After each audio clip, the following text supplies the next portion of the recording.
Në mëngjesin e Krishtlindjes, një vilë përrallore fshite një zbrazëti që askush nuk e merrte dot me mend. Mes lodrave të shtrenjta dhe një heshtjeje mbytëse, një fëmijë i vogël ishte lënë krejtësisht i vetëm. Ajo që dukej si një braktisje e thjeshtë, së shpejti do të zbulonte diçka shumë më të zymt pas asaj dere të mbyllur. Nëse kjo histori ju interesoi, mos harroni të abonoheni në kanalin ton dhe na tregoni nga cili qytet po e ndiqni. Duke vazhduar, qyteti i Tiranës zjente edhe në ditën e 25 dhjetorit. Rrugët e bllokut, lagja e njohur në zemër të kryeqytetit, shfaqnin shtëpi të zbukuruara me drita që vezullonin në ritëm të sinkronizuar. Kurora të përsosura në dyert prej drurit të cilësisë së lartë dhe pemë krishtlindjesh që dukeshin përmes dritareve të mëdha. Ishte ai lloj skenari që premtonte lumturi të mbështjellë me letër të artë, ato krishtlindje si nëpër revista që të gjithë i dëshirojnë dhe pak kush i jeton vërtet. Por ekziston një e vërtet që rrugët me pemë dhe muret e larta e fshehin shumë mirë. Pas çdo fasade të patëmet, fshihet një histori që askush nuk e imagjinon. Vila e familjes Meta ishte më madhështoria në atë zonë. 3 kate arkitekturë bashkëkohore, xhama pasqyrë, kopsht me ndriçim të integruar dhe një hyrje që më shumë i ngjante hollit të një hoteli me 5 yje. Gjithçka aty merrte frymë sukses, pushtet, kontroll. Ardian Meta ishte 42 vjeç dhe kishte një reputacion që i paraprinte çdo prezantimi. Pronari njerëz prej kompanive më të mëdha të ndërtimit në vend, ai ishte njeriu që ngrinte pallate të tëra në kohë rekord. Negocionte kontrata milionere me natyrshmërinë e dikujt që porosit një kafe dhe transformonte terrene të braktisura në komplekse luksoze. Në revistat e biznesit e quanin vizionar. Në darkat bamirëse, filantrop. Në jetën reale, ishte një njeri që kalonte më shumë kohë në mbledhje se sa në shtëpi. Dhe atë mëngjes Krishtlindjesh, ai ishte pikërisht aty ku kishte qenë gjithmonë, larg. Vajza e tij, Helena, ishte vetëm 2 vjeçe. Flokë gështenjë të çelët me kaçurela të lëshuara, sy të mëdhenj dhe kureshtar, faqe të kuqëremta dhe një buzëqeshje që do të shkrinte çdo zemër më pak të zënë. Ajo u zgjua herët, si të gjithë fëmijët në ditën e Krishtlindjeve, por nuk kishte askënd që e priste me një përqafim të ngrohtë apo një mirëmëngjes të kënduar. Dadoja, Anisa Lejka, ishte në kuzhinë me celularin në dorë, duke shkruar mesazhe me një furi të përmbajtur që ja bënte gishtat të dridheshin. Ajo ishte 20 vjeçe, me trup të imët, flokët të kapur në një topuz të çrregull dhe rrath të zinj poshtë syve që tregonin net pa gjumë. Nuk ishte një grua e keqe. Ishte thjesht një grua tepër e lodhur për të vazhduar të shtirej se gjithçka ishte në rregull. Anisa vinte nga Astiri, një lagje në periferi të Tiranës, dhe merrte 2 autobusa për të arritur në atë shtëpi çdo ditë. Zgjohej në 5 të mëngjesit, kthehej në 9 të mbrëmjes dhe në fundjavë, kur duhej të pushonte, i duhej ende të kujdesej për nënën e saj, e cila vuante nga tensioni i lartë dhe diabeti. I dashuri i saj, Bledi, i kërkonte vazhdimisht vëmendje, duke i thënë se ishte më shumë dadoja e fëmijës së të tjerëve se sa e dashura e tij. Dhe nëna, teta Merita, gjithmonë kishte nevojë për ilaçe, vizita, para për qiran. Anisa ndihej sikur po tërhiqej nga disa anë në të njëjtën kohë, dhe asnjëra prej tyre nuk ishte e saja. Atë Krishtlindje, ajo kishte kërkuar leje. E kishte lajmëruar 2 javë përpara. I kishte thënë se ishte e rëndësishme, se ishte e vetmja ditë e vitit kur e gjithë familja mblidhej në shtëpinë e tezes në Tiranën e Re, se nëna po llogariste tek ajo. Por Ardiani, me atë mënyrën e tij të sjellshme dhe të prerë që nuk linte hapësirë për kundërshtim, i kishte thënë se ishte e pamundur. Kishte një angazhim të minutës së fundit, një mbledhje strategjike me investitor të huaj që nuk mund të shtyhej, dhe Helena nuk mund të qëndronte vetëm. Ai ofroi 2 fishin e pagesës për atë ditë. Anisa pranoi sepse kishte nevojë. Por për brenda, diçka filloi të kriset. Dhe atë mëngjes, krisja u bë një grovë. Bledi i kishte dërguar një sër mesazhesh agresive, duke i thënë se ajo gjithmonë zgjidhte shefin, se ishte lodhur duke qenë opsioni i dytë, se nëse nuk shfaqej në festën e familjes së tij, gjithçka kishte marrë fund. Nëna e mori në telefon duke qarë, duke i thënë se ndihej keq, se kishte nevojë për shoqëri, se nuk e kuptonte pse e bija preferonte të kujdesej për të huajt se sa për të. Dhe Anisa, aty në atë kuzhinë me mermer të bardhë dhe pajisje elektroshtëpiake të importuara që ajo kur nuk do të kishte mundësi t'i blinte, ndjeu një revolt t'i ngjitej në fyt si acid. Ajo shikoi Helenën, e cila tërhiqte zvarr një arush pelushi nëpër dhomë dhe belbëzonte fjalë të shkëputura, dhe mendoi, kjo vajzë ka gjithçka dhe unë nuk kam asgjë. Dhe unë jam këtu, për Krishtlindje, duke hequr dorë nga jeta ime për jetën e saj. Atëherë vendosi. Nuk ishte një vendim racional. Ishte një impuls, një shpërthim i brendshëm që e kishte mbajtur për një kohë të gjatë. Anisa mori çantën, filloi të fuste gjërat brenda me nxitim, portofolin, karikuesin, një buzëkuq të vjetër, një pako biskota që e kishte ruajtur për pasdite. Helena erdhi drejt saj me hapa të shkurtër dhe të pasigurt, duke mbajtur arushin me njërin dorë dhe duke shtrirë tjetrën, sikur kërkonte të mbahej në krah. Anisa e shmangu shikimin. Nuk mund ta shihte vajzën në sy. Po ta shihte, ndoshta nuk do të arrinte të dilte. Por doli. Përpara se të kalonte derën, u kthye nga Helena dhe i tha, me një zë të mbytur që përziente zemërim dhe dëshpërim, ti do të jesh mirë këtu, me lodrat e tua të shtrenjta dhe shtëpinë tënde të bukur. Unë nuk jam nëna jote, nuk jam e detyruar të rri këtu për Krishtlindjen ndërsa familja ime më pret. Babai yt le të kujdeset për ty, me që fiton kaq shumë para. Helena nuk i kuptoi fjalët, por e kuptoi tonin. Dhe filloi të qante. Anisa mbylli derën dhe e kyçi nga jashtë, siç bënte gjithmonë kur dilte. Dëgjoi të qarën e vajzës nga ana tjetër dhe shpejtoi hapin, sikur po ikte nga diçka që e ndiqte. Zbriti rrugën me çantën në supë dhe celularin që i binte pa pushim. Mesazhe nga Bledi që i thoshte se kishte bërë zgjedhjen e duhur, se ishte krenar për të që kishte vendosur kufi. Mesazhe nga nëna që i thoshte se po e priste, se i kishte bërë byrekun e saj të preferuar. Anisa duhej të ndihej e lirë, e lehtësuar, fitimtare. Por gjithçka që ndjente ishte një boshllëk i rënd, sikur kishte lënë diçka të rëndësishme pas dhe nuk mund të kthehej për ta marrë. Ndërkohë, brenda vilës, Helena vazhdonte të qante. Ajo thërriste Ani, që ishte mënyra e saj e dashur për të shqiptuar emrin e Dados, dhe ecte nëpër shtëpi me arushin që zvarritej në dy sheme. Pema e Krishtlindjeve ishte e ndezur, dhuratat të grumbulluara poshtë saj, tavolina e shtruar me mbulesë të kuqe dhe zbukurime me lule të bardha. Gjithçka e dekoruar në mënyrë të përsosur, ftohtësisht e bukur, tmerrësisht e zbrazët. Helena u përpoq të arrinte dorezën e derës disa herë, por krahët e saj ishin shumë të shkurtër. Pastaj u përpoq të ngjitej në divan, rëshiti, ra ulur dhe qau më fort. Ajo nuk e kuptonte ku kishin shkuar të gjithë. Nuk e kuptonte pse ishte vetëm. Kuptoi vetëm se diçka nuk ishte në rregull. Dhe pikërisht në atë moment, Ardiani vendosi të kthehej në shtëpi. Ai ishte rrugës për në mbledhje kur mori një telefonat nga ortaku i tij duke e njoftuar se investitorët e kishin anuluar në minutën e fundit.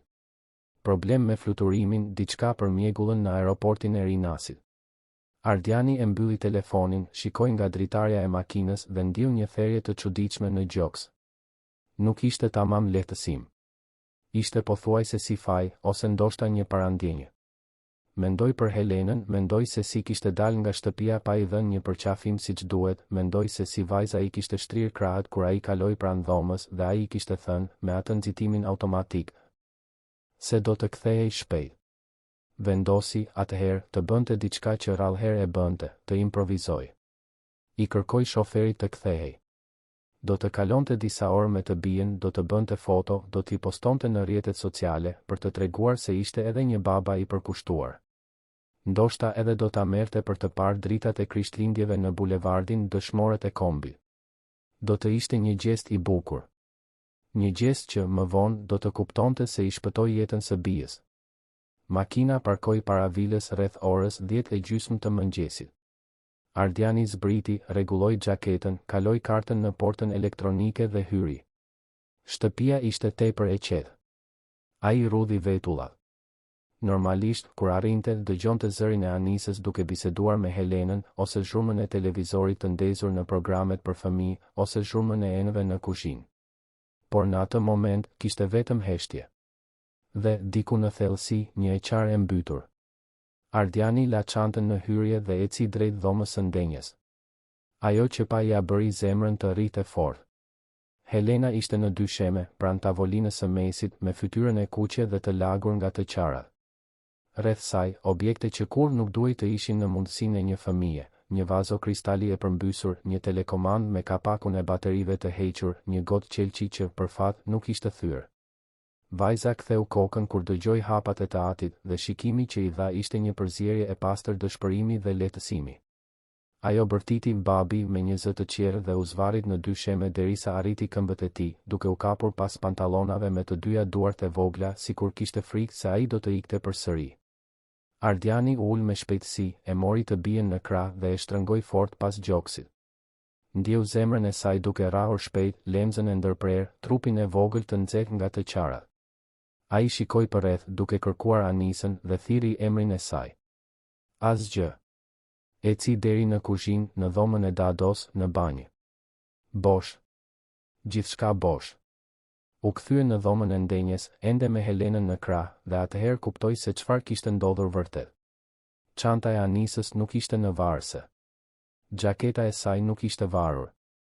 Çelësi rezervë që qëndronte në sirtarin e kuzhinës ishte zhdukur. Anisa kishte ikur. Dhe e kishte lënë Helenën vetëm. Ardiani ndjeu diçka që nuk e kishte ndjerë prej vitesh, frikë. Jo frikën e llogaritur të humbjes së një biznesi apo të përballjes me një proces gjyqësor. Ishte një frikë primitive, instinktive, frika e një babai që kupton, pa pritur, se mund të kishte humbur të bijën. Ai imagjinoi gjithçka që mund të kishte ndodhur. Helena mund të kishte gëlltitur diçka, mund të ishte lënduar, mund të kishte tentuar të dilte nga shtëpia dhe të humbiste. Dhe ai nuk ishte aty. Si gjithmonë, ai nuk ishte aty. Ai mori celularin dhe formoi numrin e Anisës. Ra direkt në sekretarin telefonike. Provoi përsëri. E njëjta gjë. I dërgoi mesazhe në WhatsApp, njëri pas tjetrit, fillimisht të sjellshme, pastaj kërkuese, pastaj të dëshpëruara. Mesazhet u dërguan, por nuk u lexuan. Ardiani filloi të ecte nëpër shtëpi, duke u përpjekur të kuptonte se çfarë kishte shkuar keq, si kishte arritur deri aty. Helena vazhdonte e kapur pas tij, me fytyrën e vogël të fshehur në qafën e të atit, dhe çdo lemz e saj ishte si një thik në ndërgjegjen e tij. Atëherë telefoni i tij vibroi. Një mesazh nga Anisa. Ardiani e hapi me aq nxitim sa gati e rrëzoi aparatin. Por ajo që lexoi ja ngriu gjakun. Zoti Ardian, unë nuk duroj dot më. Ju lajmërova se kisha nevojë për leje, ju nuk deshët të dëgjonin. Edhe unë kam familje, kam jetë. Helena nuk është përgjegjësia ime, është e juaja. Dhe nëse doni të bëni diçka kundër meje, dijeni se kam prova. Prova për gjithçka që ndodh në këtë shtëpi. Kështu që është më mirë ta lini me kaq. Ardiani e lexoi mesazhin 3 herë duke u përpjekur ta përpunonte. Prova? Prova për çfarë? Ai kur nuk kishte bërë asgjë të gabuar. Gjithmonë e kishte paguar në kohë, gjithmonë e kishte trajtuar Anisën me respekt, gjithmonë i kishte ofruar bonuse, leje, madje e kishte ndihmuar me para për ilaçet e nënës së saj. Për çfarë dreqim po fliste? Dhe pse ishte kaq e sigurt në vetvete? Kush ja kishte futur këto ide në kokë? Ai shikoi Helenën, e cila më në fund kishte pushuar së qari dhe tani ishte ngjitur pas tij si një koala e frikësuar. Shikoi shtëpinë me gjithë atë dekorim të përsosur që papritur duke i rrem, i ftohtë, një skenë e montuar për të fshehur boshllëkun. Shikoi celularin, atë mesazh kërcënues që nuk kishte asnjë kuptim. Dhe, për herë të parë në vite, Ardian Meta nuk dinte çfarë të bënte. Ai eci drejt zyrës, ende me të bien në krah, dhe hapi laptopin. Hynte në sistemin e kamerave të sigurisë së shtëpisë. Kishte kamera në hyrje, në dhomën e ndenjes, në kuzhinë, në kopsht. Ai kur nuk ishte munduar t'i verifikonte regjistrimet më parë. Për çfarë? Gjithçka gjithmonë funksiononte në mënyrë të përsosur. Por tani, me atë mesazh që i bënte jehon në mendje, i duhej të kuptonte se çfarë po ndodhte. Ai ktheu regjistrimet në atë mëngjes. Pa Anisën në kuzhinë, nervoze, duke lëvizur në celular. Pa Helenën duke ju afruar. Pa momentin kur Anisa mori çantën, shikoi vajzën dhe doli. Dhe pastaj, disa minuta më vonë, pa diçka që nuk e priste. Një person i dytë. Një hije e shpejtë që kalonte nëpër kopshtin anësor, dikush që nuk duhej të ishte aty. Ardiani zmadhoi imazhin, u përpoq të shihte më mirë, por cilësia e imazhit nuk ishte e mjaftueshme. Kush ishte ai person? Çfarë po bënte aty? Dhe, më e rëndësishmja, a e dinte Anisa se kishte dik në shtëpi kur doli? Zemra e Ardianit rrahu fort përsëri. Por tani nuk ishte vetëm frikë. Ishte zemërim, mosbesim dhe një vendosmëri e ftohtë si çeliku. Ai nuk do ta linte me kaq. Ai do të zbulonte se çfarë po ndodhte. Kush ishte i përfshirë? Dhe pse? Sepse nëse kishte një gjë që Ardiani dinte ta bënte, ishte të hetonte, të bashkonte pjesët, të mbyllte rrethin. Kështu i drejtonte bizneset. Dhe tani, kështu do të mbronte të bien. Ai mori telefonin dhe formoi numrin e Martës, guvernantes që punonte në shtëpi prej 5 vitesh. Marta kishte shkuar të vizitonte familjen në Durrës, por gjithmonë kishte qenë personi më i besueshëm që ai njihte. Ajo u përgjigj në zilën e dytë dhe Ardiani i shpjegoi situatën me zë të kontrolluar, duke lënë më njanë vetëm pjesën e hijes në kamera. Marta qëndroi në heshtje për disa sekonda dhe pastaj tha diçka që e bëri Ardianin të shënonte gjithçka. Zoti Ardian, ka diçka që duhet jua kisha thënë më parë. Anisa ishte shumë e çuditshme javët e fundit. Merrte telefonata të çuditshme, bëhej nervoze, mbyllte derën e dhomës kur përgjigjej. Dhe një herë e dëgjova duke biseduar me Dik, duke folur për zonjën Elira. Në atë moment mendova se ishte një marrëzi, por tani po mendoj se nuk ishte. Elira. Emri ra si një bombë. Elira Hoxha ishte asistentja personale e Ardianit, gruaja që i zgjidhte të gjitha problemet, që i organizonte agjendën, i filronte telefonatat, i mbyllte kontratat. Ajo ishte efikase, diskrete, e domosdoshme. Por ishte gjithashtu personi që kishte këmbëngulur me shumë theks që ai të mos e anulonte mbledhjen e asaj dite, edhe pse e dinte se ishin Krishtlindje. Ajo i kishte thënë se investitorët po prisnin, se ishte një mundësi unike, se nuk mund të shtyhej. Dhe tani, Ardiani kuptoi, ajo e dinte se mbledhja do të anulohej. Ajo e dinte para tij. Ardiani e falenderoi Martën dhe e mbylli telefonin.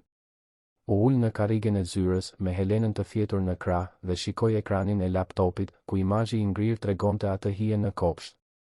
Ai ende nuk e dinte kush ishte. Nuk e dinte se çfarë po planifikohej. Por dinte se në ato Krishtlindje diçka shumë më e madhe se sa i imagjinonte ishte në lojë. Dhe se mungesa e tij kishte hapur një derë që kurrë nuk duhej të ishte hapur. Helena lëvizi në gjumë, pshertiu thellë dhe shtrëngoi dorën e vogël në gjoksin e të atit.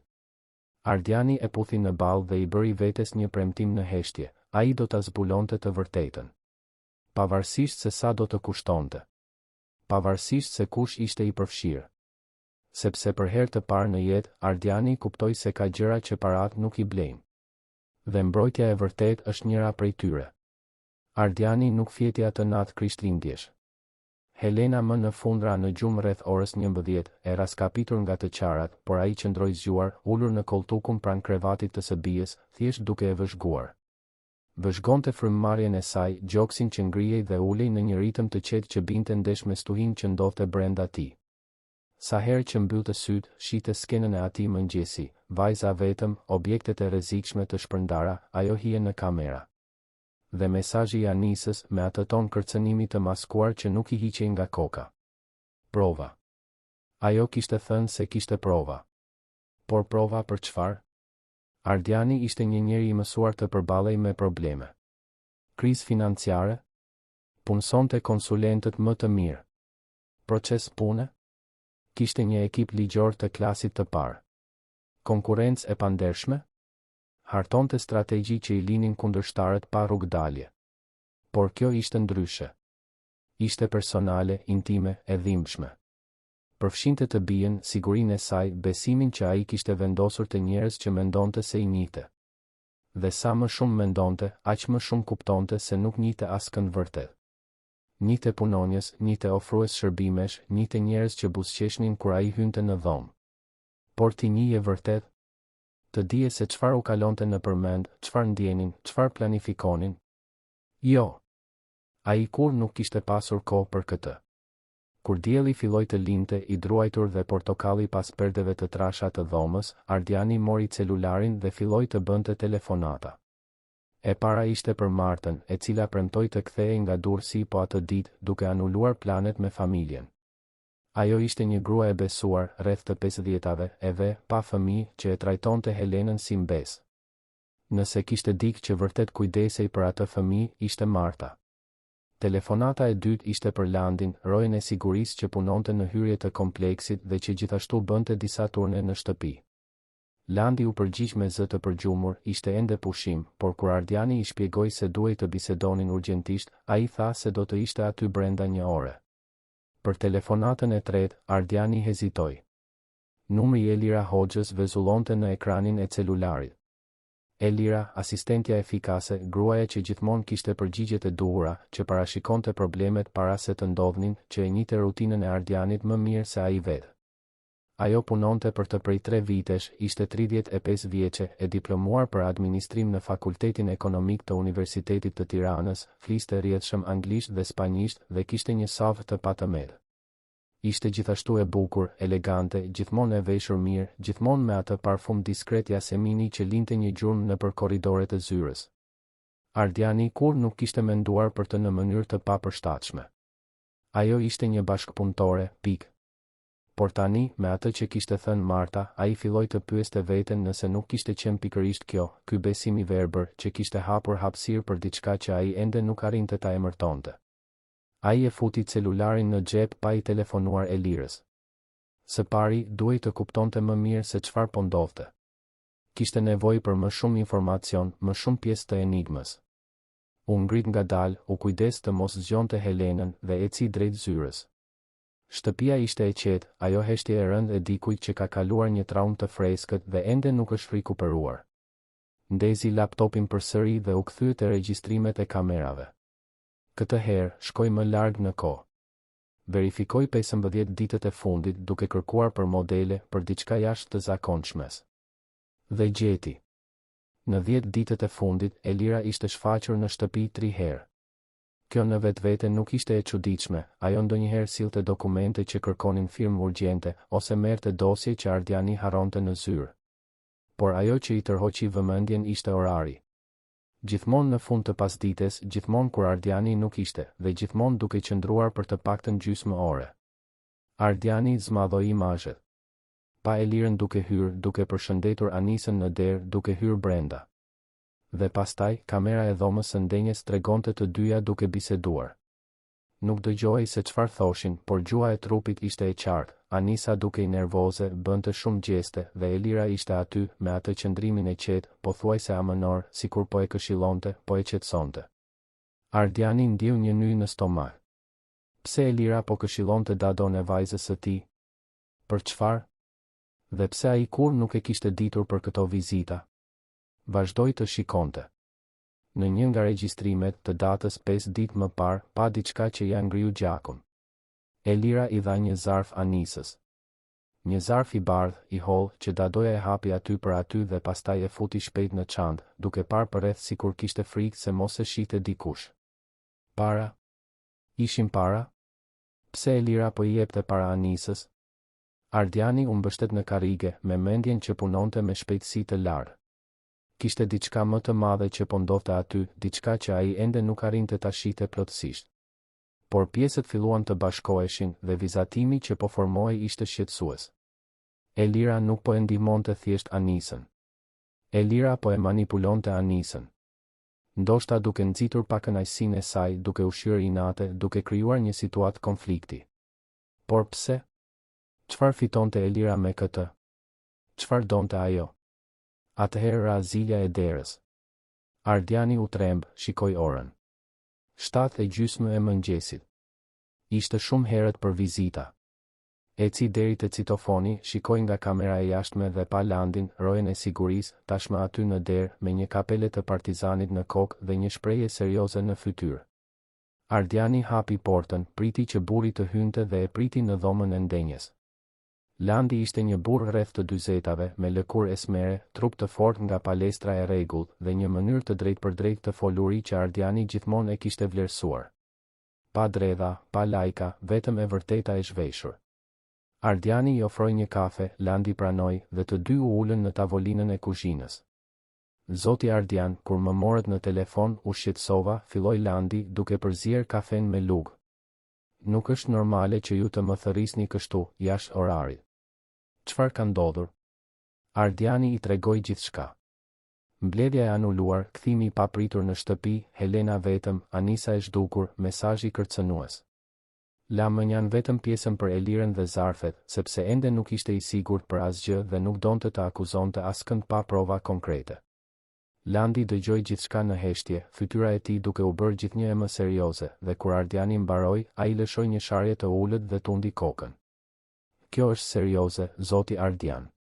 Shumë serioze. Të braktisësh një fëmijë në këtë mënyrë, aq më tepër për Krishtlindje.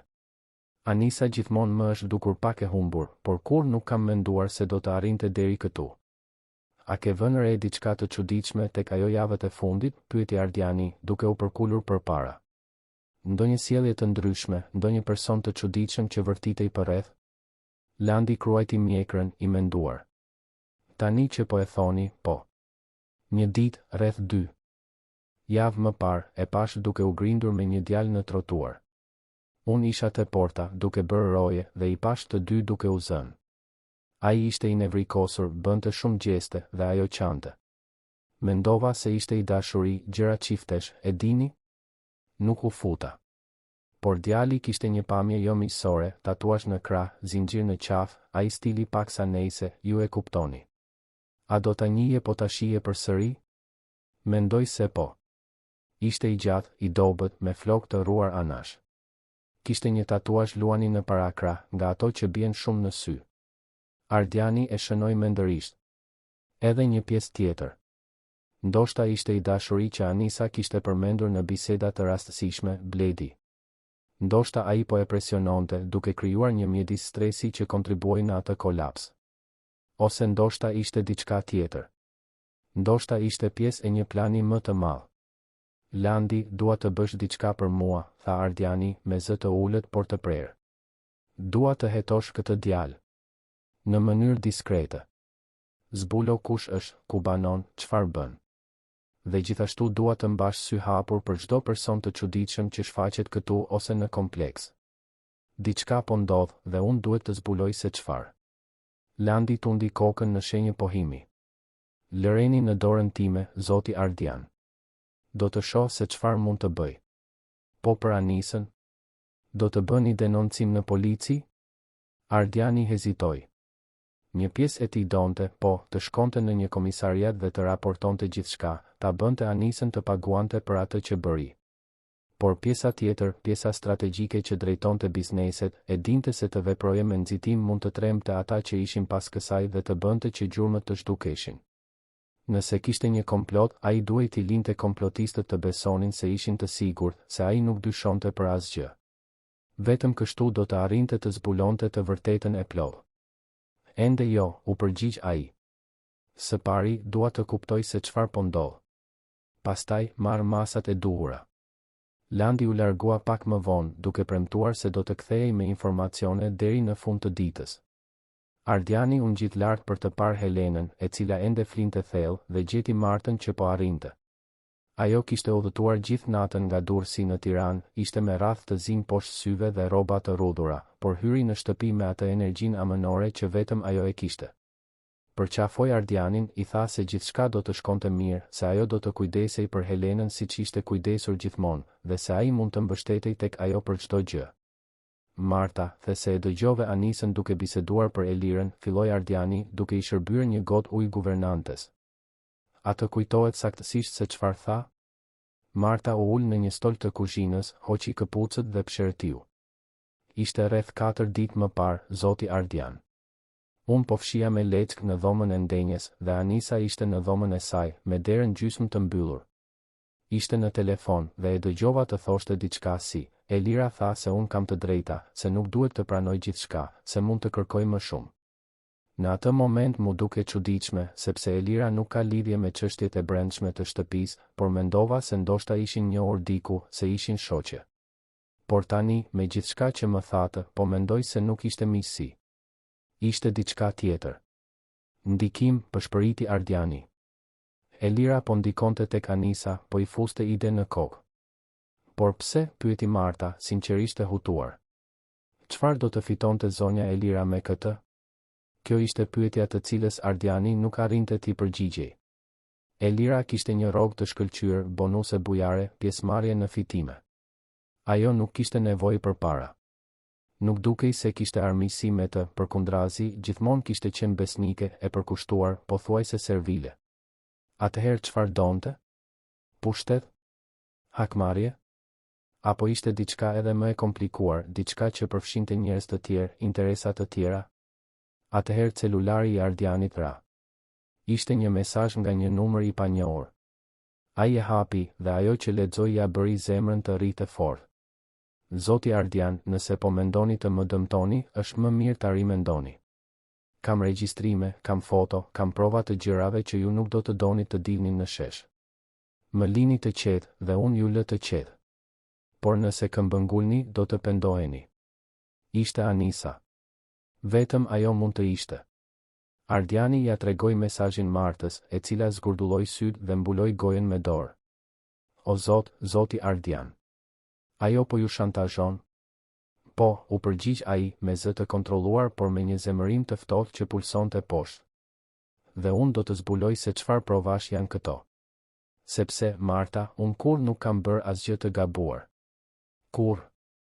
Gjithmonë i kam trajtuar të gjithë punonjësit me respekt, gjithmonë kam paguar në kohë, gjithmonë kam qenë i drejtë. Nëse ajo ka diçka, është e montuar. Është e falsifikuar. Marta tundi kokën në shenjë pohimi, por Ardiani pa dyshimin në sytë e saj. Dhe e kuptoi. Kuptoi se në epokën e rrjeteve sociale, në epokën e gjykimeve të menjëhershme, nuk kishte rëndësi nëse provat ishin të vërteta apo jo. Kishte rëndësi vetëm nëse ishin bindëse. Një foto e modifikuar, një audio e prerë, një narrativ e ndërtuar mirë dhe reputacioni i një jete të tërë mund të shembej brenda pak orësh.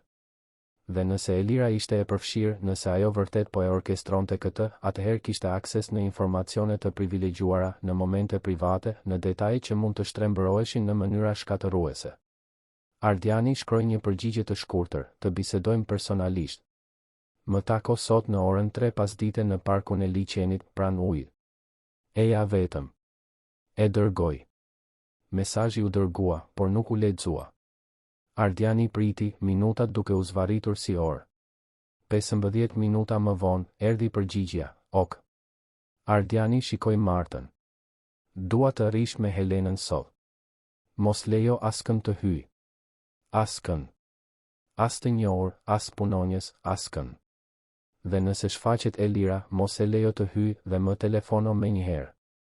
Marta premtoi me seriozitetin e dikujt që e kupton rëndësinë e situatës.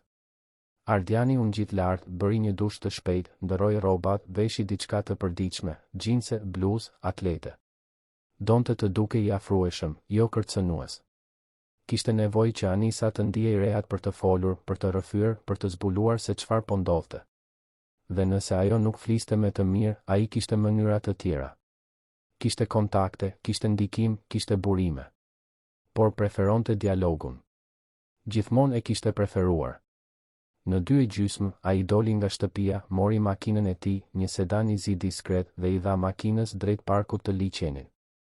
Ishte e shtunë, një ditë pas Krishtlindjeve, dhe parku ishte plot me familje që shijonin diellin e pasdites. Fëmijë që vraponin, çifte të kapur për dore, të moshuar që bënin shëtitje. Jeta normale e njerëzve normal, mendoi Ardiani, me një therrje ziliqare. Ai parkoi, eci deri te liçeni, gjeti një stol bosh dhe u ul. Ishte 2:50. Anisa arriti saktësisht në orën 3. Ishte ndryshe. Me flokë të lëshuar, syze dielli të mëdha për fytyrën e saj, çantë shpine të vjetër. Dukej më e vogël, më e brish, por kishte edhe diçka sfiduese në mënyrën se si eci drejt tij dhe u ul në stolin pranë, duke mbajtur një distancë të llogaritur. Zoti Ardian, tha ajo, me zë të dridhur por duke u përpjekur të tingëllonte e prerë. Anisa, u përgjigj ai, duke u kthyer për ta parë. Pse e bëre atë? Pse e braktise vajzën time? Ajo hoqi syzet dhe Ardiani pa se sytë e saj ishin të enjtur, të kuq. Kishte qarë shumë. Nuk duroja dot më, Zoti Ardian. Ju lajmërova se kisha nevojë për leje, ju nuk deshët të dëgjonin. Unë kam familje, kam jetë, kam probleme. Dhe ju mendoni vetëm për vajzën tuaj, kur nuk keni menduar për mua. Ti pagueshe për të kujdesur për të, Anisa. Ishte puna jote. Dhe unë u kujdesa, shpërtheu ajo, zëri duke ju ngritur. Disa njerëz u kthyen për të parë dhe ajo e uli tonin përsëri. U kujdesa për 2 vjet. U kujdesa sikur të ishte e imja. Por askush nuk u kujdes për mua. Askush nuk pyeti nëse isha mirë, nëse kisha nevojë për ndihmë, nëse kisha probleme. Dhe kur kërkova një gjë të thjeshtë, një krishtlindje me familjen time, ju tha të jo. Ardiani mori frym thellë. Një pjesë e tij e dinte se ajo kishte të drejtë. Ai kishte qenë egoist, kishte vendosur nevojat e tij mbi të saja. Por kjo nuk e justifikonte braktisjen. Mund të kishe lajmëruar më herët, Anisa. Mund të kishe biseduar, shpjeguar. Por ti thjesht ike, duke lënë një fëmijë 2 vjeç vetëm në një shtëpi. A e ke idenë se çfarë mund të kishte ndodhur? Lotët filluan t'i rridhnin nëpër fytyrë. E di dhe pendohem. Por në atë moment doja vetëm të ikja. Isha e lodhur, e revoltuar dhe dikush më tha se kisha të drejtë, se meritoja më shumë, se ju nuk do të bënit asgjë po të ikja. Më thanë se kisha pushtet, se kisha prova.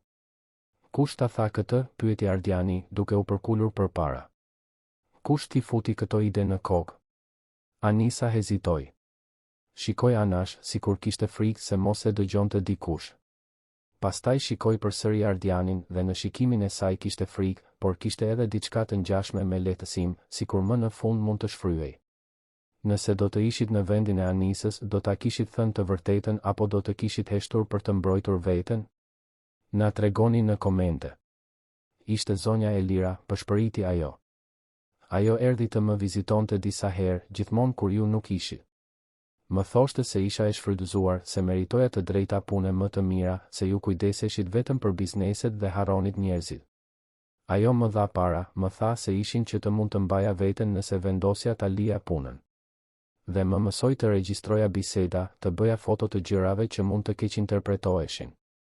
Ajo tha se, nëse ju do të përpiqeshit të më dëmtonit, unë do të kisha si të mbrohesha.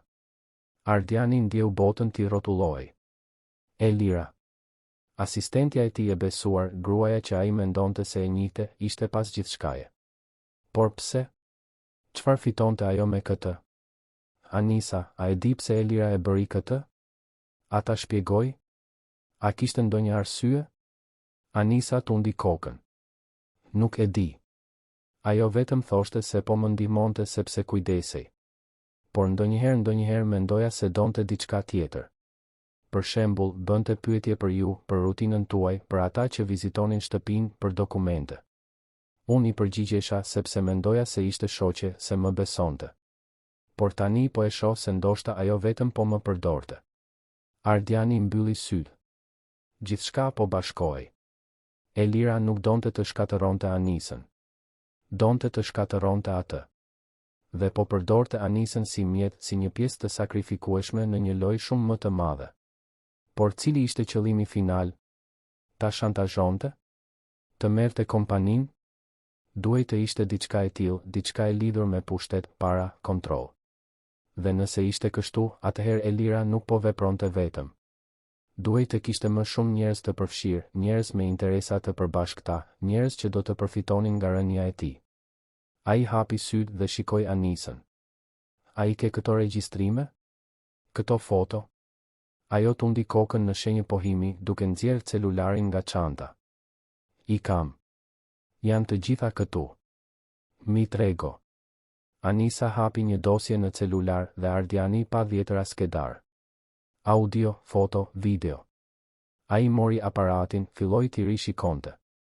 Ishin skena të zakonshme të përditshmërisë, por të modifikuara, të prera në mënyrë që të dukeshin të dyshimta. Ardiani duke biseduar me Helenën në krah ndërsa lëvizte në celular, prerë në mënyrë që të dukej sikur po e neglizhonte të bien. Ardiani duke u grindur në telefon, prerë në mënyrë që të dukej sikur po zihej me dik në shtëpi. Audio të bisedave të prera në mes, duke hequr kontekstin, duke krijuar narrativa të rreme. Ishte një kurth I përsosur. Dhe nëse kjo do të dilte, edhe pse e rreme, do të ishte shkatëruese. Anisa, më duhet ky celular, tha Ardiani, me zë të qetë por autoritar. Më duhen këto prova për t'u mbrojtur.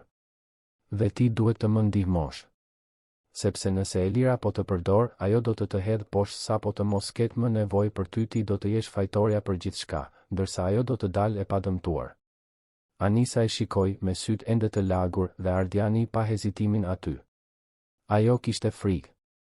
Frikë nga Elira, frikë nga pasojat, frikë se mos humbiste gjithçka. Por kishte edhe faj. Faj që kishte braktisur Helenën, faj që ishte lënë të manipulohej, faj që ishte aty në atë stol me një të ardhme të pasigur. Nëse ju ndihmoj, pyeti ajo me zë të dobët, ju do të më falni? Do të më jepni një shans tjetër? Ardiani mendoi. Një pjesë e tij donte të thoshte jo, donte ta bënte Anisën të paguante për atë që bëri. Por pjesa strategjike e dinte se kishte nevojë për të. Kishte nevojë për dikë nga brenda, dikë që mund të konfirmonte dyshimet, të jepte informacione, të ndihmonte në çmontimin e çfarëdo që Elira po planifikonte. Do të jap një shans, tha ai. Por do të duhet të provosh se e meriton. Do të duhet të më ndihmosh të zbuloj se çfarë po planifikon Elira. Dhe do të duhet të dëshmosh nëse është e nevojshme. Anisa tundi kokën në shenjë pohimi duke ja dorëzuar celularin. Do t'ju ndihmoj. Premtoi. Ardiani mori aparatin, e futi në xhep dhe u ngrit. Ktheu në shtëpi. Mos I trego askujt se biseduam. Dhe nëse Elira të kontakton, më lajmëro menjëherë. Ai eci drejt makinës, celulari I Anisës duke I rënduar në xhep si një bombë gati për të shpërthyer. Hyri në makinë, ndezi motorin, por nuk lëvizi nga vendi. Qëndroi aty me duart në timon, me mendjen që punonte. Elira. Si kishte qenë kaq I verbër? Si nuk I kishte parë shenjat? Dhe çfarë tjetër po fshite ajo? Sepse nëse kishte manipuluar Anisën, nëse kishte krijuar prova të rreme, nëse kishte akses në jetën e tij në mënyrë kaq intime, atëherë mund të kishte bërë shumë më tepër. Mund të kishte prekur kontrata, dokumente, informacione konfidenciale. Mund të kishte shitur sekrete, sabotuar biznese, komplotuar me konkurrentët. Ardiani mori celularin e tij dhe I telefonoi avokatit të kompanisë, avokat Petrit Konomi, një zotëri 60 vjeç me përvojë dhe dyshues nga natyra. I shpjegoi situatën në vija të përgjithshme, pa hyrë në detaje, dhe I kërkoi një hetim të plot për Elira Hoxhën. Histori profesionale, financiare, penale, gjithçka. Avokat Konomi dëgjoi gjithçka në heshtje dhe premtoi rezultate brenda 48 orësh. Kur Ardiani më në fund u kthye në shtëpi, ishte tashmë natë. Marta ishte në kuzhinë duke përgatitur darkën dhe Helena luante në dhomën e ndenjes duke buzëqeshur kur pa të atin. Ardiani e mori të bien në krah, e përqafoi fort dhe për herë të parë në disa ditë ndjeu diçka të ngjashme me shpresën. Ai do ta zbulonte të vërtetën. Do ta mbronte të bien. Dhe do të vinte drejtësinë në vend. Pavarësisht se sa do të kushtonte. 48 orët që avokat Petrit Konomi kishte premtuar u dukën se zgjatën një përjetësi. Ardiani u përpoq të mbante rutinën normale, të shkonte në zyrë, të zgjidhte çështje të mbetura pezull, të përgjigjej në telefonata, por koka e tij ishte diku tjetër. Ishte te celulari I Anisës, të cilin e kishte fshehur në një kasafort në shtëpi. Ishte te regjistrimet e kamerave, të cilat I rishikonte çdo natë pasi Helena flinte. Ishte te Elira, e cila vazhdonte të punonte pranë tij sikur asgjë të mos kishte ndodhur, me atë buzëqeshjen profesionale dhe atë efikasitet irritues. Të hënën në mëngjes, 2 ditë pas Krishtlindjeve, Elira hyri në zyrën e Ardianit me një dosje dokumentesh dhe një kafe të përgatitur në mënyrë të përsosur, siç bënte gjithmonë. Ajo vishte një kostum gri të qelët, flokët të kapur në një topuz të patëmet, grim diskret, parfum jasemini. Imazhi I kompetencës, I besnikërisë, I personit të cilit mund t'i besoje me sy mbyllur. Ardiani pranoi kafen, e falenderoi dhe e vëzhgoi ndërsa ajo shpjegonte angazhimet e ditës, mbledhjet e caktuara, telefonatat që duheshin kthyer. Ai tundi kokën në shenjë pohimi, bëri pyetje të rëndësishme, mbajti maskën. Por për brenda, studionte çdo gjest të saj, çdo fjalë, çdo pauzë. Kërkonte shenja nervozizmi, faji, çdo gjë që konfirmonte atë që Anisa kishte thënë. Dhe nuk gjeti asgjë. Elira ishte e qetë, e kontrolluar, e përsosur. Ose ishte e pafajshme, ose ishte një aktore e jashtëzakonshme. Ardiani vinte bast për opsionin e dytë. Kur ajo doli nga zyra, ai mori celularin dhe I dërgoi një mesazh Landit, rojës së sigurisë. Ndonjë të re për të dashurin e Anisës? Përgjigjja erdhi shpejt. Po. Emri I tij është Bledi Hyseni, 23 vjeç, punon si korrier me motor. Ka precedent për rrahje në rrugë dhe mbajtje të substancave të paligjshme, por asgjë serioze. Banon në kombinat me të ëmën. Po e vëzhgoj, por deri tani asgjë anormale. Ardiani e falenderoi dhe e futi celularin në xhep. Bledi dukej se ishte thjesht një iri me një histori problematike, ndoshta duke e presionuar Anisën, por me gjas jo I përfshirë drejt për drejt në komplot. Përveç se nëse edhe ai po përdorej. Përveç se nëse Elira kishte arritur tek ai, I kishte ofruar para, premtime, diçka që do ta bënte të bashkëpunonte. Ardiani e shënoi mendërisht, duhej të hetonte edhe marrëdhënien mes Elirës dhe Bledit. Nëse ekzistonte ndonjë. Telefoni I zyrës ra. Ishte sekretarja që e njoftonte se avokat Petrit Konomi ishte në recepcion. Ardiani kërkoi që ta sillnin menjëherë lart. Ndërsa priste, organizoi disa letra në tavolinë, më shumë për të qetësuar nervat se sa nga nevoja. Avokati hyri pak minuta më vonë, me një dosje të trashë nën krah, me shprehje serioze dhe pak të lodhur. Ardian e përshëndeti ai, duke I shtrënguar dorën me vendosmëri. Solla atë që kërkove. Dhe duhet të them, nuk më pëlqeu as pak ajo që gjeta. Ata u ulën dhe avokat Konomi hapi dosjen mbi tavolinë. Brenda kishte dokumente, printime ekranesh, raporte. Elira Hoxha kishte një histori profesionale të patëmet, ishte e vërtetë. Por kishte boshllëqe, mos përputhje. Ajo kishte punuar për 3 kompani para se të vinte në kompaninë e ndërtimit të Ardianit dhe në të 3 ishte larguar në rrethana të paqarta. Asnjëra prej tyre nuk e kishte paditur, asnjëra nuk kishte bërë deklarata publike, por avokat Konomi kishte biseduar jo zyrtarisht me ish kolegë të saj dhe historitë ishin të ngjashme. Elira ishte efikase, e domosdoshme, por edhe manipuluese. Oportuniste, gjithmonë me syrin të mundësia tjetër. Në njërën prej kompanive ishte akuzuar jo formalisht për nxjerrje të informacioneve konfidenciale të konkurrentët. Në një tjetër për krijimin e intrigave mes punonjësve për të eliminuar rivalët. Por më shqetësuesja, vazhdoi avokat Konomi, duke treguar një dokument specifik, është kjo këtu. Në 6 muajt e fundit, Elira ka bërë depozita të shpeshta në një llogari bankare që nuk është e saj. Është një llogari e përbashkët me një far Ilir Dervishi. Ardiani rudhi vetullat. Kush është Ilir Dervishi? Një nga konkurrentët tuaj kryesor, u përgjigj avokat Konomi me një shikim që thoshte gjithçka. Pronari I Dervishi Konstruksion. Po ai që është përpjekur të fitojë licitimet që gjithmonë kanë qenë tuajat, që ofron çmime më të ulta, që në një farë mënyre gjithmonë duket se e di saktësisht se sa do të ofroni ju para se ta shpallni. Heshtja që pasoi ishte e rëndë. Ardiani ndjeu gjakun t'i ngri në vena. Elira po I kalonte informacione një konkurrenti. Po sabotonte kompaninë e tij nga brenda, duke ushqyer armikun me të dhëna të privilegjuara dhe me gjas po paguhej shumë mirë për këtë. Dhe e gjithë kjo ndërsa I buzëqeshte, I organizonte agjendën, shtirej si besnike. Sa ka marrë, pyeti Ardiani, me zë të kontrolluar por të tensionuar. Vështirë të thuhet sakt, por nga depozitat që arrita të gjurmoj, duhet të jetë rreth 30.000 euro në 6 muajt e fundit. Dhe kjo është vetëm ajo që ka lënë gjurmë. Mund të jetë shumë më tepër. Ardiani u mbështet në karrige, mori frym thellë. 30.000 euro. Më shumë se sa fitonte në një vit duke punuar për të. Dhe me gjas ishte vetëm maja e icebergut. Nëse ajo po I kalonte informacione strategjike, kontrata, marzhe fitimi, Ilir Dervishi po kursente miliona. Dhe Ardiani po humbiste biznese pa e kuptuar arsyen, duke menduar se ishte fat I keq, kohë e gabuar, treg I vështirë. Kur në të vërtetë ishte tradhti. Dhe ka më shumë, vazhdoi avokat Konomi, duke kthyer një faqe.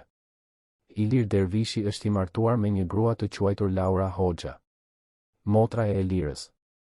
Ardiani ndjeu sikur mori një grusht në stomak. Motra. Elira po I kalonte informacione kunatit, familjes së saj. Nuk ishte vetëm çështje parash.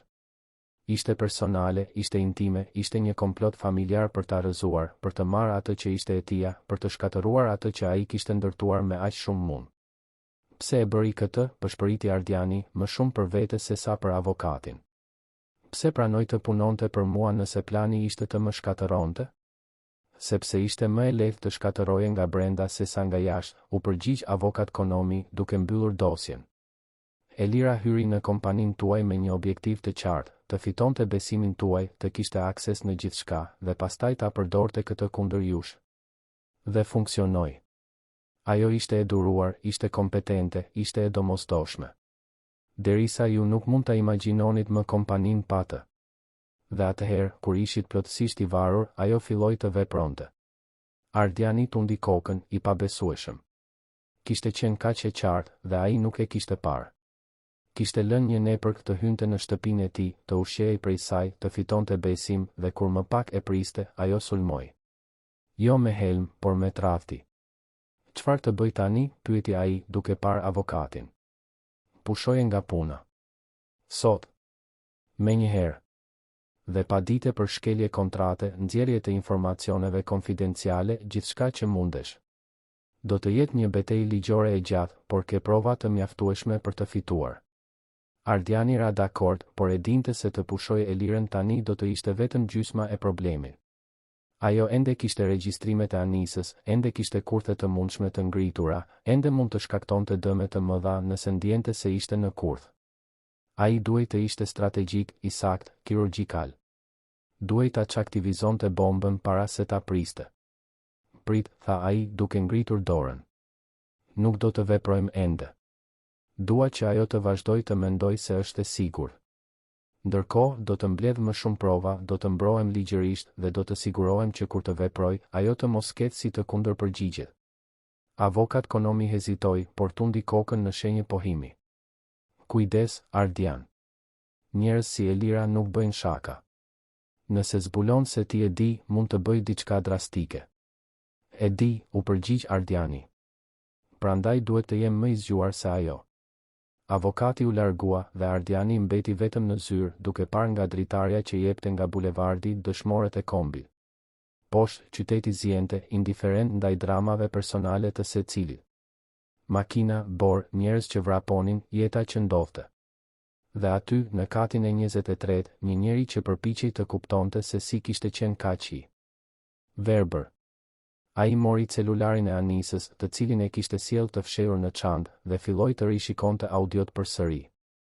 Këtë herë, me më shumë vëmendje, duke kërkuar për detaje që i kishte humbur herën e parë. Dhe gjeti. Në një nga audiot të datës 3 javë më parë, Elira bisedonte me Anisën në kuzhinën e vilës. Cilësia nuk ishte e mirë, kishte zhurmë në sfond, por dëgjoi qartë se çfarë thoshte Elira. Anisa, duhet të kuptosh se ai nuk kujdeset për ty, ai kujdeset vetëm për vajzën e tij, për perandorinë e tij, për imazhin e tij. Ti je vetëm një pjesë tjetër e zëvendësueshme. Dhe kur të lodhet, do të zëvendësoj pa u menduar 2 herë. Por ti ke pushtet. Ti di gjëra. Ti sheh gjëra. Dhe kjo mund të përdoret në favorin tënd. Por unë nuk dua të dëmtoj askënd, përgjigjej zëri i Anisës, nervoz. Unë vetëm dua të trajtohem me respekt. Dhe do të trajtohesh, garantonte Elira, me atë zërin e butë dhe bindës. Por vetëm nëse ke diçka që të mbron. Prandaj po të ndihmoj. Regjistro gjithçka, Anisa. Bëj foto, ruaj prova. Sepse nëse një ditë ai do të dojë të pushoj nga puna, të akuzoj për diçka, të dëmtoj, ti do të kesh si të mbrohesh. Ardiani e ndaloi audion. Elira nuk po e manipulonte thjesht Anisën. Po ngrinte një rrjet sigurie, po krijonte prova të rreme, po ndërtonte narrativa që mund të përdoreshin në mënyra të shumta. Nuk ishte vetëm për të shkatëruar Ardianin. Ishte për të pasur kontroll, për të pasur pushtet, për të pasur municion për çdo eventualitet. Dhe kjo ishte e tmerrshme, sepse do të thoshte se ajo mendonte për gjithçka, parashikonte skenar, kishte plane brenda planeve. Telefoni ra përsëri. Ishte Landi. Ardiani u përgjigj. Zoti Ardian, ka të reja. Dhe janë të rëndësishme. Fol. Kam vëzhguar Bledin, të dashurin e Anisës, dhe vura re se u takua sot në mëngjes me një grua. Përshkrimi përputhet me atë të zonjës Elira. Biseduan në një kafene në Astir, qëndruan aty për gjysmë ore, dhe pastaj ajo i dha një zarf. Arrita të bëj foto, po ju a dërgoj tani. Ardiani hapi imazhet që erdhen në celular. Ishte Elira, pa dyshim. Ulur në një tavolinë në cep, duke biseduar me Bledin, i cili shikonte përreth nervozisht. Dhe në fund, zarfi që kalonte nga dora në dorë. Më shumë para. Më shumë manipulim. Elira po paguante Bledin për të presionuar Anisën, për të krijuar mjedisin e stresit që çoi në kolapsin e saj në Krishtlindje. Ishte gjithçka e planifikuar, e ekzekutuar me përpikëri. Landi, je gjeni, tha Ardiani, me zë të ngarkuar me mirënjohje. Vazhdo të vëzhgosh. Dhe nëse ajo takohet me dikë tjetër, dua ta di. Ai e mbylli telefonin dhe mbeti duke parë foto. Elira nuk ishte vetëm një tradhtare. Ishte një strategjiste, një manipuluese e nivelit profesional. Ajo kishte identifikuar pikën e dobët të Ardianit, që ishte mungesa e tij në shtëpi, varësia nga të tjerët për të kujdesur për Helenën, dhe kishte sulmuar aty. Kishte përdorur Anisën si armë, kishte krijuar kaos, dhe tani me gjas po planifikonte hapin tjetër. Që mund të ishte shantazh, ekspozim publik, kush e di se çfarë. Por Ardiani nuk do ta lejonte. Ai i telefonoi Anisës. Ajo u përgjigj në zilen e tretë, me zë të ulët dhe të frikësuar. Anisa, jam Ardiani. Dua të bësh diçka për mua. Çfarë? Elira do të kontaktoj së shpejti. Jam i sigurt. Dhe kur ta bëj, ti do të sillesh normalisht. Do të shtireshesh sikur je në anën e saj. Dhe do të regjistrosh gjithçka. Gjithçka që ajo thot, gjithçka që ajo kërkon, gjithçka. A mund ta bësh këtë? Pati një pauzë të gjatë. Pastaj, Anisa u përgjigj me një vendosmëri që Ardiani nuk e priste. Mundem. Ajo më përdori, apo jo? Ajo vetëm donte t'ju shkatëronte ju, dhe unë isha budallaqe që e besova. Nuk ishe budallaqe, Anisa. Ishe e manipuluar. Por tani mund të ndihmosh ta rregullosh këtë. Mund të ndihmosh të mbrosh Helenën dhe të mbrosh edhe veten. Do ta bëj. Mund të besoni tek unë. Ardiani e mbylli telefonin, duke ndjerë për herë të parë në disa ditë se kishte një shans real për ta fituar këtë luftë. Ai kishte prova, kishte aleat, kishte një plan. Tani ishte vetëm çështje kohe, durimi dhe strategjie. Pikërisht ajo që ai bënte më mirë.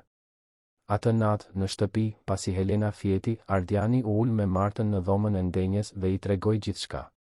Guvernantja dëgjoi në heshtje, fytyra e saj duke kaluar nga habia në indinjat në trishtim. Kur ai mbaroi, ajo tundi kokën, e pabesueshme. Zoti Ardian, kur nuk e kam imagjinuar se zonja Elira ishte e aftë për këtë. Ajo gjithmonë dukej kaq korrekte.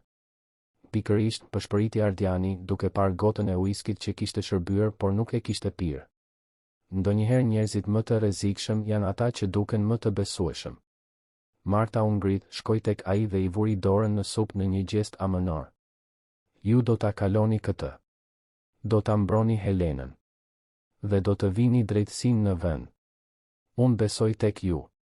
Ardiani e shikoi atë grua të thjeshtë dhe të ndershme që kishte më shumë integritet në gishtin e vogël se sa Elira kishte në të gjithë trupin dhe buzëqeshi. Faleminderit, Marta. Për gjithçka. Që je këtu, që kujdesesh për vajzën time, që je e vërtetë. Gjithmonë, Zoti Ardian. Gjithmonë. Në ditët në vijim, pjesët vazhduan të bashkoheshin. Anisa telefonoi duke njoftuar se Elira e kishte kontaktuar, duke caktuar një takim për të diskutuar hapat e ardhshëm. Ardiani e udhëzoi të shkonte, të regjistronte gjithçka, të bënte saktësisht atë që Elira kërkonte, por gjithmonë duke e mbajtur atë të informuar. Landi vazhdoi të ndiqte Bledin dhe zbuloi se djali po merrte 250 euro në javë nga Elira, gjithmonë në para të thata, në zarfe kafe. Avokat Konomi arriti të merrte dokumente që provonin se Ilir Dervishi kishte fituar 5 licitime në 6 muajt e fundit duke përdorur informacione që vetëm Ardiani duhej t'i kishte. Dhe më e rëndësishmja, gjetën të fshehur në skedarët e laptopit të Elirës në zyrë, një dokument që ishte praktikisht një manual se si të shkatërrohej Ardian Meta. Hap pas hapi, i detajuar, i përpikt. Që nga fitimi i besimit të tij duke kaluar te sabotimi i bizneseve deri te krijimi i skandaleve personale që përfshinin neglizhencë ndaj së bijës. Ardiani e lexoi atë dokument me një përzierje tmerri dhe admirimi. Elira kishte planifikuar gjithçka. Çdo detaj. çdo lëvizje. Dhe nëse ai nuk do të ishte kthyer në shtëpi atë ditë, nëse nuk do ta kishte gjetur Helenën vetëm, nëse nuk do të kishte dyshuar, ndoshta plani i saj do të kishte funksionuar në mënyrë të përsosur. Ai do të kishte humbur kujdestarinë e së bijës, do të kishte humbur kontrata, do të kishte humbur reputacionin. Dhe Elira dhe Iliri do të kishin marrë gjithçka. Por ai e kishte zbuluar. Dhe tani do të vepronte. Të premten e asaj jave, një javë pas Krishtlindjeve, Ardiani thiri një mbledhje të jashtëzakonshme në kompani. Ishin të pranishëm ortakët, drejtorët, departamenti ligjor dhe Elira. Ajo hyri në sallën e mbledhjeve me buzëqeshjen e sigurt të gjithmonshme, duke menduar se ishte vetëm një mbledhje tjetër rutinë. U ul në karrigen e zakonshme, pranë Ardianit, hapi laptopin, përgatiti stilolapsin. Gati për të shënuar, për të zgjidhur, për të bërë atë që bënte gjithmonë. Ardiani e filloi mbledhjen duke falendëruar të gjithë për praninë dhe duke thënë se kishte çështje të rëndësishme për të trajtuar. Pastaj shikoi drejt për drejt Elirën dhe tha, me një zë të qetë por të ngarkuar me autoritet, Elira, kam disa pyetje për ty dhe sugjeroj të përgjigjesh me sinqeritet. Buzëqeshja e saj u lëkun. Sigurisht, zoti Ardian. Mund të pyesni. A e njeh Ilir Dervishin? Heshtja që pasoi ishte absolute. Elira u zbe, sytë ju zgurdulluan lehtë dhe për herë të parë që kur Ardiani e njihte, ajo u duke humbur. Ai është i martuar me motrën time. Atëherë e njeh. Dhe ke një llogari bankare të përbashkët me të? Elira nuk u përgjigj. Shikoi përreth, pa fytyrat serioze të kolegëve të departamentit ligjor dhe e kuptoi. Ishte zbuluar. Zoti Ardian, unë mund ta shpjegoj, filloi ajo me zë të dridhur. Nuk ka nevojë, e ndërpreu ai duke ngritur dorën. Tashmë di gjithçka. E di që i ke kaluar informacione konfidenciale atij. E di që ke manipuluar punonjës. E di që ke krijuar prova të rreme kundër meje. Di gjithçka, Elira.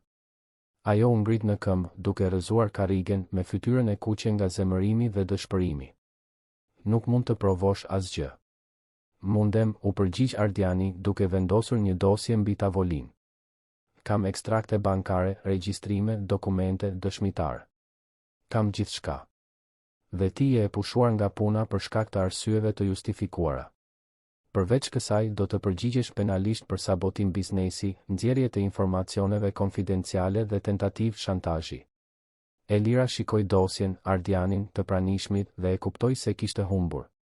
Kishte nënvlerësuar kundërshtarin, kishte besuar tepër në planin e saj, kishte harruar se Ardiani nuk e kishte ndërtuar një perandori duke qenë naiv. Ajo mori çantën, e shikoi me një urrëtie të pastër në sy dhe tha, me helm në zë, do të pendohesh për këtë. Jo, u përgjigj Ardiani me qetësi. Ti do të pendohesh. Elira doli duke përplasur derën. Dhe Ardiani, për herë të parë në disa javë, mori frymë i lehtësuar. Nepërka ishte demaskuar. Kërcënimi ishte neutralizuar. Tani ishte vetëm çështje e riparimit të dëmeve, rikuperimit të besimit dhe ecjes përpara. Me të bien të sigurt, me kompaninë të mbrojtur dhe me sigurinë se në fund e vërteta gjithmonë fiton. Gjithmonë. Muajt që pasuan pushimin nga punat e Elirës ishin si të zgjoheshe nga një makt i gjatë dhe mbytës. Ardiani kishte arritur të neutralizonte kërcënimin, të mbronte kompaninë dhe të siguronte që Elira dhe Ilir Dervishi të përgjigjeshin ligjërisht për krimet e kryera. Proceset ishin në zhvillim, provat ishin të forta dhe avokat Petrit Konomi ishte i bindur se drejtësia do të vijej në vend. Por Ardiani e dinte se fitoret ligjore, sa do të rëndësishme, nuk shërojnë plagët emocionale. Nuk kthejnë besimin e humbur. Nuk riparojnë kohën që ai kishte shpërdoruar duke qenë njeriu i gabuar. Dhe aty filloi transformimi i vërtetë. Një mëngjes shkurti, i nxehtë dhe me diell siç di të jetë vetëm Tirana në ver, Ardiani u zgjua ndryshe. Helena kishte fjetur keq, kishte parë ëndra të këqija dhe rreth orës 4 të mëngjesit kishte shkuar në dhomën e tij duke qarë, duke kërkuar të mbahej në krah. Ardiani e mori, e çoi në shtratin e tij dhe qëndroi aty, i përqafuar me të bien, duke ndjer zemrën e saj të vogël që rrite kundër gjoksit të tij, duke dëgjuar frymëmarrjen e saj që qetësohej gradualisht. Dhe ishte në atë moment, me dritën e agimit që fillonte të ndriçonte dritaren, që ai kuptoi diçka themelore, ai gati e kishte humbur këtë. Gati e kishte humbur të bien, jo nga vdekja, por nga mungesa e tij. Nga neglizhenca e maskuar si përgjegjësi, nga puna e maskuar si dashuri, nga ideja e gabuar se të siguroje të ardhmen ishte e mjaftueshme. Kur dielli lindi plotësisht, Helena ende flinte në krahët e tij dhe Ardiani mori një vendim. Mori celularin, dërgoi një mesazh në zyrë duke njoftuar se nuk do të shkonte në punë atë ditë. As ditën tjetër. As javën tjetër, në fakt do të merrte pushime. Pushime të vërteta, jo ato ku celulari bie çdo 5 minuta dhe laptopi është gjithmonë i ndezur. Pushime ku ai do të ishte vetëm baba, vetëm i pranishëm, vetëm njeri. Reagimi në zyrë ishte habi. Ardian Meta duke marrë pushime? Njeriu që ishte i martuar me punën? Por ai nuk dha shpjegime. Thjesht delegoi përgjegjësitë, u besoi drejtorëve kompetent që kishte punësuar gjatë viteve dhe e fiku celularin e punës. E futi në një sirtar dhe e mbylli me çelës. Si një simbol. Ardiani i vjetër mbetej aty, i mbyllur. I riu po fillonte. Ditët e para ishin të çuditshme. Ai nuk dinte saktësisht se çfarë të bënte me kaq shumë kohë të lirë. Zgjohej herët nga zakoni, shikonte orën dhe kujtohej se nuk kishte mbledhje, nuk kishte telefonata, nuk kishte asgjë përveç se të ishte i pranishëm. Hante mëngjes ngadalë, me Helenën në prehër, luante me të në kopsht, e çonte të shite rosat në park. Gjëra të thjeshta, banale, që më parë dukeshin si humbje kohe dhe tani dukeshin si kuptimi i gjithçkaje. Marta e vëzhgonte këtë transformim me një buzëqeshje diskrete dhe të kënaqur. Ajo nuk tha asgjë, por Ardiani e dinte se ajo e miratonte. E dinte se kjo ishte ajo që ajo gjithmonë kishte dashur të shihte, një baba të vërtet, jo një sigurues të ardhurash të munguar. Dhe gradualisht, edhe Helena filloi të ndryshonte. U bë më pak qaramane, më e qeshur, më e sigurt. Filloi të thoshte babi më shpesh, ta kërkonte kur zgjohej, të vraponte për ta përqafuar kur ai hynte në shtëpi. Dhe çdo përqafim i tillë ishte si një tull që rindërtonte diçka që ishte thyer. Por Ardiani e dinte se ende mungonte një pjesë në histori. Një pjesë që ai duhej ta rregullonte, edhe pse dhimbte. Anisa. Ai I kishte premtuar t'i jepte një shans, I kishte premtuar se nëse ajo do të ndihmonte, ai do ta falte. Dhe ajo kishte ndihmuar. Kishte regjistruar bisedat me Eliren, kishte ofruar prova vendimtare, kishte dëshmuar gjithçka që ishte e nevojshme. Por pas kësaj, Ardiani nuk e kishte kontaktuar më.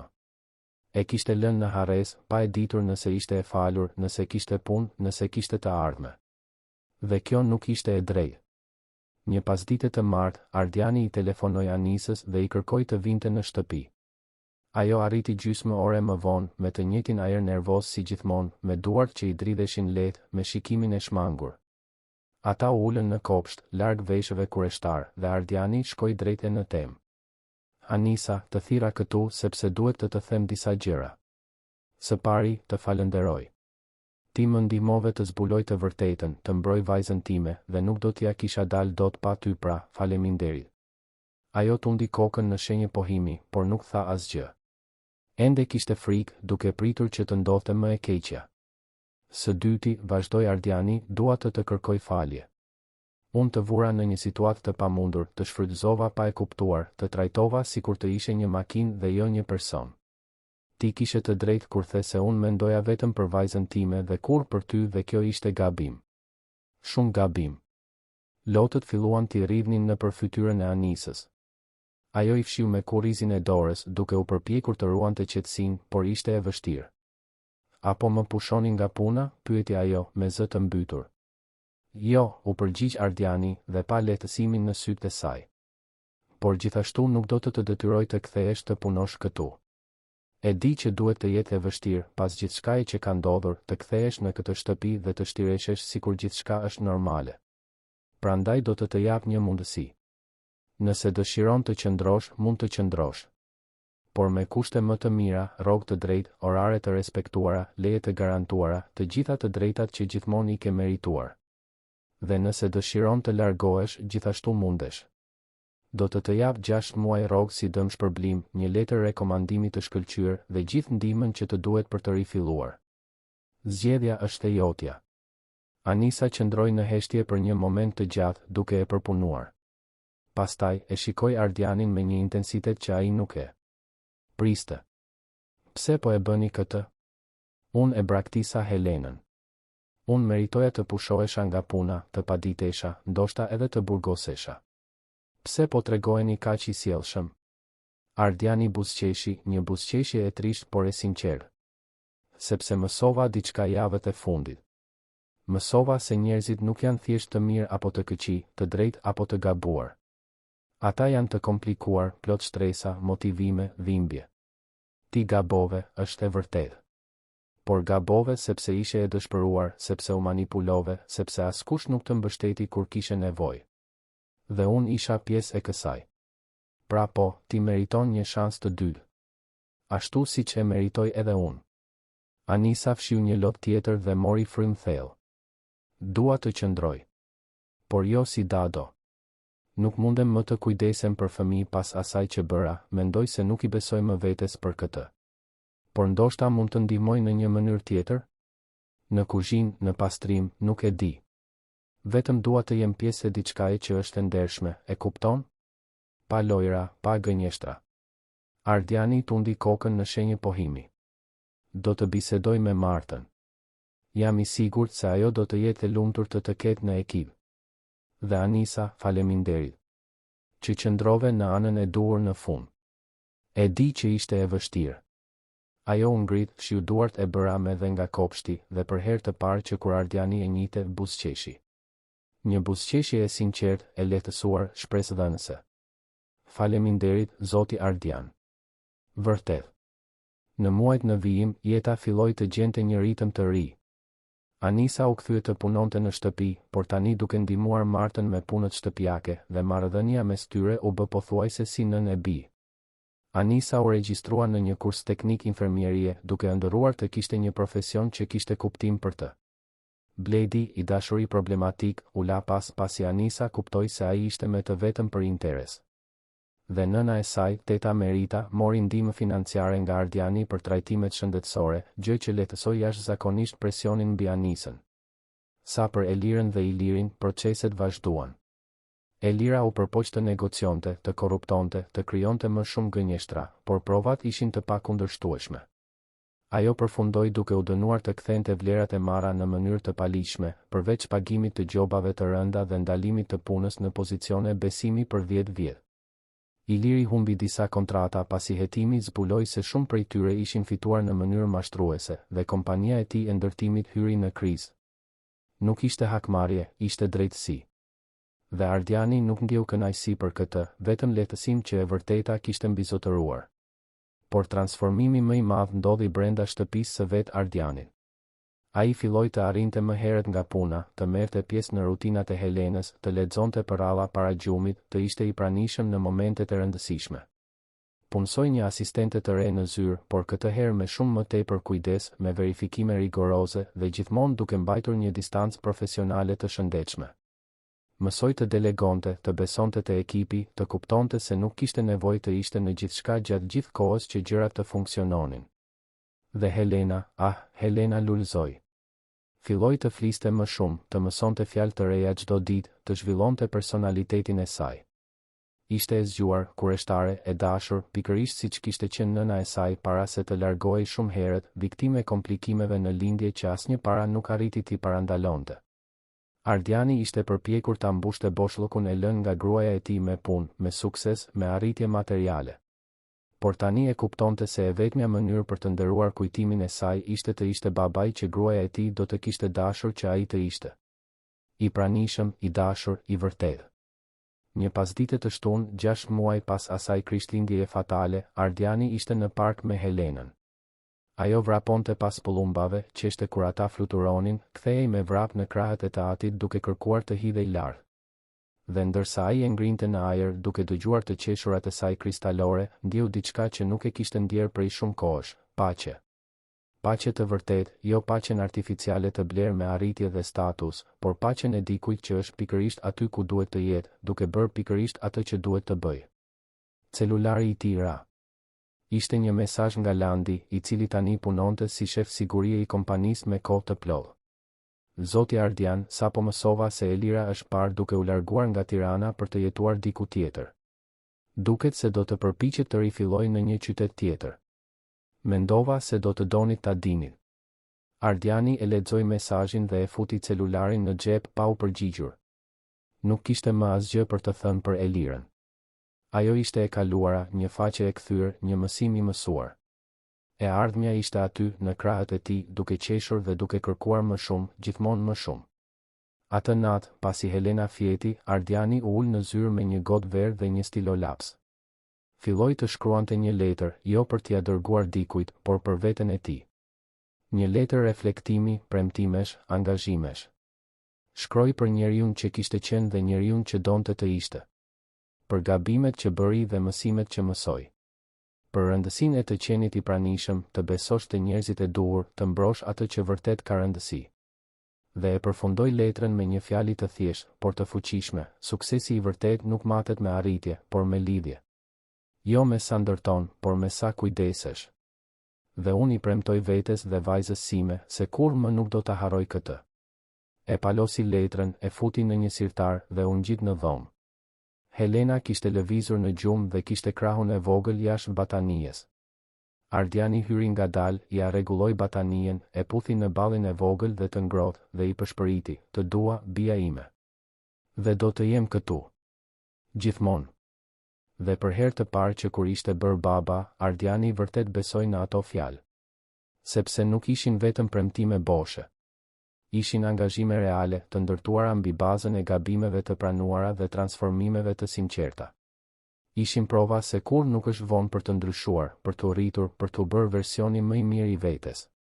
Historia e Ardianit dhe Helenës mund të kishte përfunduar në tragjedi atë Krishtlindje.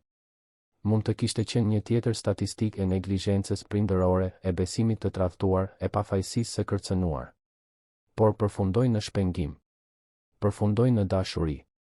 Përfundoi me një baba që mësoi të ishte baba, një punonjëse që gjeti një rrugë të re dhe një fëmijë që, edhe pa kuptuar gjithçka që kishte ndodhur, ndjente në zemër se tani ishte e sigurt, e dashur, e mbrojtur. Dhe nëse dikush do ta pyeste Ardianin se cili kishte qenë vendimi më i rëndësishëm i jetës së tij, ai nuk do të thoshte se ishte hapja e kompanisë, apo fitimi i asaj kontrate milionere, apo ndërtimi i atij pallati ikonik. Ai do të thoshte se ishte dita kur vendosi të kthehej në shtëpi më herët, dita kur dëgjoi parandjenjen në gjoks dhe ju përgjigj, dita kur gjeti të bien vetëm dhe kuptoi, më në fund, se çfarë kishte vërtet rëndësi. Sepse në fund nuk janë ndërtesat që lëm pas që përcaktojnë se kush ishim. Janë jetët që prekim, zemrat për të cilat kujdesemi, momentet që zgjedhim të jemi të pranishëm. Dhe Ardiani e kishte mësuar këtë në mënyrën më të vështirë të mundshme, por e kishte mësuar. Dhe do të kalonte pjesën tjetër të jetës duke u siguruar që Helena kur të mos dyshonte në dashurinë e të atit. Kur të mos ndihej vetëm. Kur të mos mbetej në plan të dytë. Marta, duke vëzhguar gjithçka nga prapaskenat e këtij transformimi, u thoshte shpesh shoqeve në grupin e kishës: "E dini atë shprehjen që thotë se Zoti shkruan drejt në rreshta të shtrembër?" Kjo ndodhi me Zotin Ardian. Ai gati humbi gjithçka për të mësuar se çfarë kishte vërtet. Dhe tani, kujdeset për të sikur të ishte një thesar. Sepse është. Dhe ajo kishte të drejtë. Sepse Helena ishte një thesar. Jo për rrobat e shtrenjta, apo shtëpinë e madhe, apo lodrat e importuara. Por për pastërtinë e dashurisë së saj, për besimin në sytë e saj, për mënyrën se si hidhej në krahët e të atit pa frikë se do të binte. Sepse ajo e dinte, edhe pse ishte kaq e vogël, se aty ishte vendi sigurt.